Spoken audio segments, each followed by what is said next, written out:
আব্বা, দিবাজান, আপনার বৌমারে নিয়ে শ্বশুর বাড়ি যাইতেছি, একটু দোয়া করে দেন। ঠিক আছে, দোয়া করে দিলাম।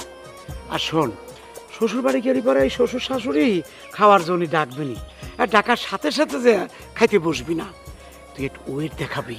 আর তোর একটা ওয়েট আছে না? আর একবার ডাকলে কোনো কিছুতে সাড়া দিতে নাই, কয়েকবার ডাকার পরে তারপর যাবি। আপনি আমার আব্বা, আপনি যা বলছেন আমি তাই করব। আমি ওয়েট দেখাম।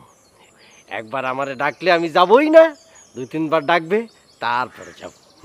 ঠিক আছে, যা, কয়েকদিন থাকিয়ে তারপরে ফিরে আসিস। ঠিক আছে আব্বা।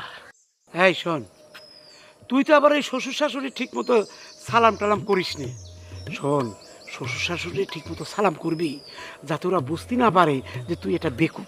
ঠিক আছে আব্বা, বল।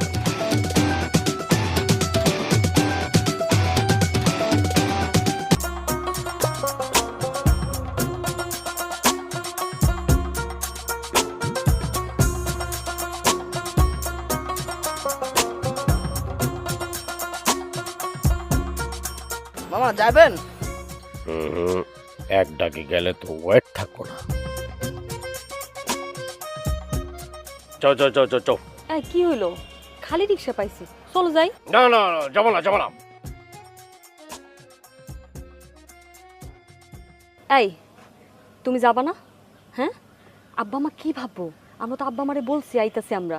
আরে বাবা যাবো তো, যাবো যাবো যাবো। তাহলে খালি রিকশা ফেরত দিছো কেন? তুমি এটা বুঝবা না, বুঝবা না।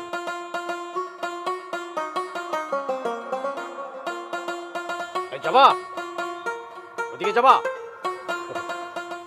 তাহলে এতক্ষণ সময়টা কেন নষ্ট করলো?